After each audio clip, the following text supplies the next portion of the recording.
Lost Boys, or The Lost Boys 333, and this is the 4 Swords of Hogwarts. If you want to follow along with me as I read, you can here on the screen, or you can find my work on any of the platforms linked in the description below. Before we get into this first chapter, here is the summary. 1 to defeat fear, 1 to discover truth, 1 to feel love, 1 to accept life. Each will bear a sword and embody the essence of Hogwarts. Together as one, the 4 heroes of Hogwarts will defeat the binding darkness and restore Hogwarts to the wonder her creators intended her to be. For story warnings, there are none except that the story is very AU, so keep that in mind. If you want to know any of the other tales, here they are, as well as you can go to the story on AO3 and find them there. Alright, let's get into the story. Chapter 1, A Castle Changing. Harry slowly opened his eyes and stared up at the canopy of his bed with a small frown, confused by the dream he had just had. For once, it wasn't a nightmare about the Dursleys or Sirius. Instead, it was fuzzy and already retreating from his mind, but there had been a young woman he didn't recognize. She had just stood there, watching him but not speaking. It had been so strange. He didn't recognize her, but a part of him felt like he knew her. Despite the oddity, he had to admit he was glad for the break from the nightmares. He sat up and spun his legs over the side of the bed, resting his feet on the floor. He rubbed his eyes to wake up and slipped on his glasses.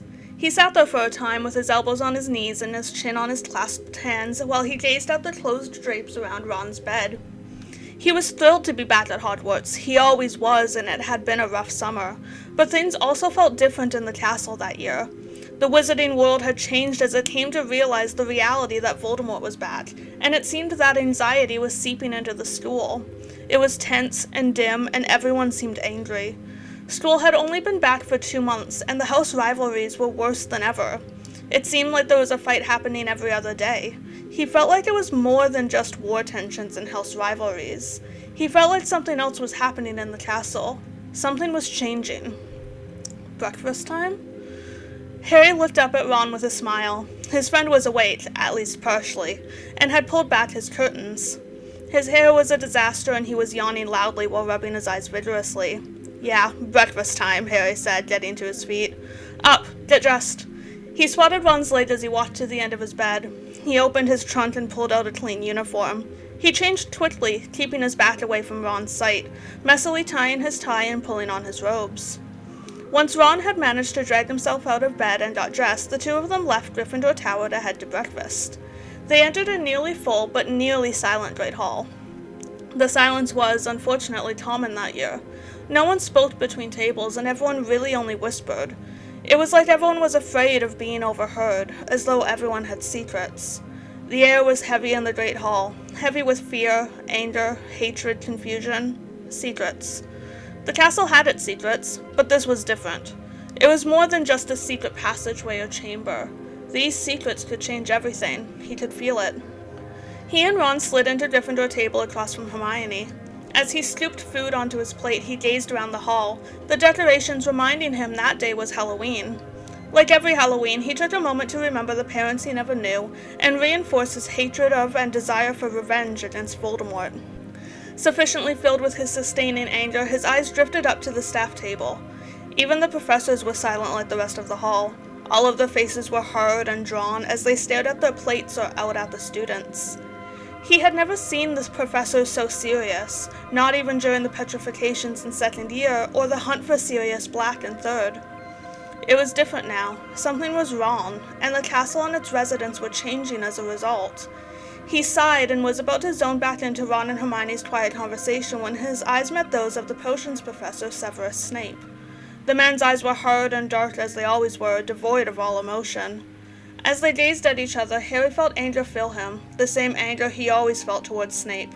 The hatred between them had never been stronger, and he couldn't understand how Dumbledore seemed to trust the man so much. There was a tiny jolt in his head and he frowned, wondering what it was. When it didn't happen again, he turned away from Snape, assuming the pull had to do with his star on Voldemort. He shook his head and turned back to his breakfast just as an owl flew overhead, dropping a letter beside his plate. Confused about who would be writing him, he tore open the envelope. "Dear Harry, please come to my office tonight after dinner. There are things we must discuss. Professor Dumbledore." "What is it?" Hermione asked. Dumbledore, Harry said, folding the letter back up. He wants me to go to his office tonight. What for? Ron asked. Harry shrugged, shoving the letter in his bag and returning to his breakfast. He just said there's things to talk about. They all finished eating and headed to Transfiguration. They were quiet as they walked, passing students that halted stations and stared at them. They took their seats in the classroom and took out the materials. It was only a few minutes later that McGonagall began to lecture, and they began to take notes. Harry did his best to focus and keep up, but his mind kept wandering back to his dream. He wanted to remember the dream, the woman. He stared absently up at the board where McGonagall was working through an example of the day's theory, but he wasn't seeing or hearing any of it. Even though he couldn't remember anything about the dream or the woman in it, he could still feel it. She felt familiar and sad. Harry? He blinked, the voice yanking him out of his thoughts. He turned to Hermione, who was looking at him with mild concern. Class is over, she said. Are you alright? Harry blinked again as he looked around. Everyone else was gone. When had that happened? Fine, I'm fine, Harry said. He quickly gathered his things into his bag and followed Ron and Hermione from the room. Are you sure you're okay, mate? Ron asked after he had to pull Harry down a corridor to ensure he was going the correct way. You seem distracted. Yeah, I'm just thinking about a dream I had, Harry said. Was it you-know-who? Hermione asked, obviously very concerned now. No, not one of those dreams, Harry shook his head. I actually can't remember the dream, but there was a woman. Do you know who she is? Hermione asked. No, I don't think so. I can't even remember anything about her. I think she felt familiar, but I don't actually know, Harry said. Are you sure it's not connected to you-know-who? Hermione said, and looking at her, he knew she was thinking about his vision of Sirius last year that he had been so sure was real and not implanted by Voldemort. He felt a sting at the reminder of Sirius and the implication that he couldn't tell what was Voldemort and what wasn't, no matter how true. This time, though, he knew. I'm sure, he said. This is not Voldemort. It's something else. I just don't know who or what. We'll talk about this more later, Hermione said as they entered the potions classroom. Harry just nodded as he sat. The new Professor Slughorn walked up to the front, and he did his best to push the dream aside and focus on the lesson. Harry stepped off the stairs as the giant stone griffin finished turning and knocked on the door. He tapped his foot as he waited for admission, nervous. While he had seen Dumbledore briefly this summer, he hadn't spent any significant amount of time with the headmaster, nor had he been in the office since Sirius's death when he screamed and smashed things. In the little time they were together in the summer convincing Slughorn to return to Hogwarts, they hadn't spoken about the aftermath of Sirius's death. Come in. He slowly opened the door and stepped into the office. It looked the same as it always had, except for a few small empty spots on the desk. The items he had smashed used to fill those spots. He wondered why Dumbledore didn't repair what he had broken. Harry, I'm glad you could join me this evening, Dumbledore said with a smile as he looked up from paperwork on his desk. He gestured to the chairs in front of his desk. Please, have a seat, my boy. Harry sat, tense and uncomfortable. Dumbledore clasped his hands together and gazed at Harry. I suppose you are curious why I've asked you to come. Yes, sir, Harry said.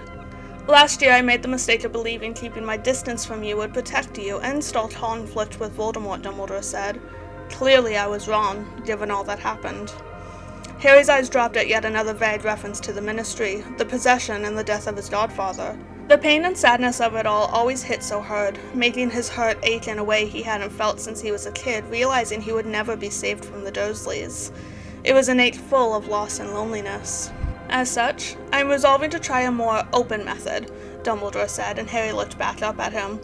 Meaning, there was a lot I must tell you. Harry sat up straighter, invested. He was sick of being left in the dark. He was finally being offered information. I have spent this last year attempting to trace Voldemort's past and learn the things he has done. I hoped to discover how to defeat him. Harry leaned forward, intrigued. Dumbledore also leaned forward, like he was sharing a secret. I believe I may be close to discovering the secret, Dumbledore said. I would like you to continue the search with me. Harry's eyes widened. Really? How? I have memories that I have acquired from individuals Voldemort has crossed paths with. These will tell us about Voldemort and reveal how to destroy him. You want me to watch them with you? Dumbledore nodded. Indeed. I now believe you should know about Voldemort given your connection and his fixation on you." "Thank you, sir," Harry said, thrilled to be included, but he also couldn't help but think he should have been told more about Voldemort when he entered the wizarding world. It should never have been Dumbledore's decision to keep it all from him. "We will begin our journey in a couple weeks," Dumbledore said. "I will send an owl when I wish to meet." "Yes, sir." "Very good. Have a good night, my boy." Harry nodded and left the office. His mind was racing. He was finally going to learn about Voldemort. He could learn what caused Voldemort to become what he was, what happened that Halloween, why Voldemort wanted him dead, what the truth was behind the strange connection. He could learn why his parents had to die and he had to be left to face his horrid life alone. Maybe somehow learning about Voldemort could also explain what was happening in the castle. Maybe they were somehow connected. He halted in his trek to Gryffindor Tower when he heard shouting and scuffling. He rounded the corner to find a few students engaged in a fistfight. Insults were spewing from all of them. He wished this was a rare sight, but not that year. He hurried over and forced his way in, breaking the students apart. It was a mix of Gryffindors and Hufflepuffs. He recognized all of them and frowned, having never known any of them to be violent or troublemakers in any way. "Go to hell, Potter," one of the Hufflepuffs spat. His frown deepened as they all glared at him and shoved his shoulder as they passed by. He watched them go and sighed, wishing he knew what was causing the castle and everyone in it to change. He rubbed his forehead and continued on his way to the tower. He found Ron and Hermione sitting by the fire in the common room talking quietly. They both looked up when they heard him approaching, and watched as he sat in one of the empty chairs with them. They sat in silence for a moment, Harry staring in the fire while Ron and Hermione stared at him. "So?" Ron said eventually, and Harry looked at them. "Dumbledore's been trying to find a way to defeat Voldemort. He's got memories that he wants to show me," Harry explained. "Well, that's good, isn't it?" Hermione said. "You'll finally get some insight." Harry nodded. "Did you say anything about your dream?" Hermione asked. "Why would I?" Hermione shrugged. "Maybe Professor Dumbledore could help, or at least tell you if it's connected to you-know-who." Harry shook his head. "I doubt it. Besides, I barely remember anything about it. I'm sure it was nothing, just a normal dream." He gazed back into the fire. Even as he said it, he didn't believe it. He couldn't remember the dream, but he knew it wasn't a normal dream. He also knew it wasn't related to Voldemort, but he couldn't explain exactly what it was. It felt important, though, and he was hoping he'd have the dream again. He wanted to remember it and understand it. It meant something, and he wanted to know. Thanks for listening, and I hope you're enjoying this story so far. Let me know what you think and subscribe if you want to be notified of future uploads. Be sure to find this story and all my other work on the platforms linked in the description below, and I'll see you in the next chapter.